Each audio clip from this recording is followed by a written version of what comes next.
السلام علیکم تمام ویورز کو اسلام زندگی چینل میں خوش آمدید۔ ویورز، آج مزید میں حضرت سخی سلطان بہو کا کلام، ان کی شاعری کہہ لیں آپ کی خدمت میں پیش کروں گا، انشاءاللہ غور سے سنیے گا اور اس سے لطف اٹھائیے گا۔ جی تو میرا مرشد فرماتا ہے: اکھیں سرخ منہ تے زردی ہر ولوں دل آہیں ہو، منہ مہاڑ خوشبوئی والا پہنتا ونج کدائیں ہو، عشق مشک نہ چھپے رہندے ظاہر تھین اتھائیں ہو، نام فقیر تنہا دا باؤں جن لام مکانی جائی ہو۔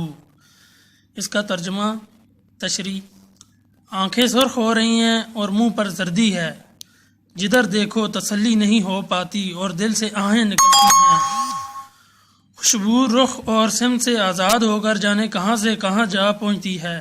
عشق اور مشک بھلا کہیں چھپے رہتے ہیں؟ یہ تو ظاہر ہو کر رہتے ہیں۔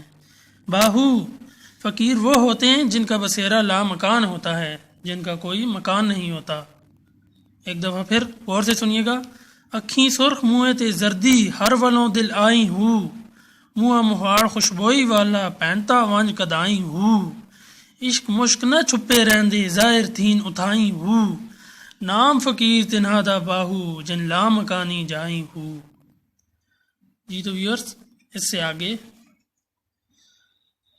الف عہد جت دتی وکھالی از خود ہویا فانی ہو، قرب و وصال مقام نہ منزل نہ اتھ جسم نہ جانی ہو، نہ اتھ عشق محبت کائی نہ اتھ کون مکانی ہو، اینو این تھی ویسیں باہو سر وحدت سجانی ہو۔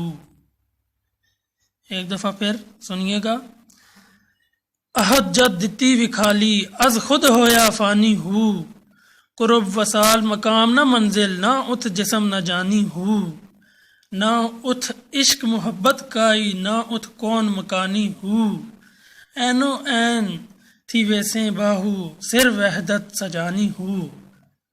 تو اس کی تشریح کچھ اس طرح سے ہے۔ میرا مرشد فرماتا ہے کہ اللہ احد نے جب جلوہ دکھایا تو میں خود سے فانی ہو گیا اور وہاں پہنچا جہاں قرب و وصال مقام منزل کا کوئی تصور ہے، نہ ہی جسم اور روح کا کوئی نشان ہے، نہ وہاں عشق و محبت اور نہ کون و مکان۔ باہو، ہم وہاں عین و عین ہو گئے اور وحدت سبحانی سجانی کا بھید بن گئے۔ الف عہد جت دتی وکھالی از خود ہویا فانی ہو۔ جی تو ویورز، مجھے کمنٹ میں لازمی بتائیے گا اگر آپ کو میری ویڈیو پسند آئی ہو تو اپنی رائے مجھ سے شیئر کیجیے گا۔ جلد ہی میں مزید ابیات بہو آپ کی نظر کروں گا۔ اپنا خیال رکھیے گا۔ السلام علیکم۔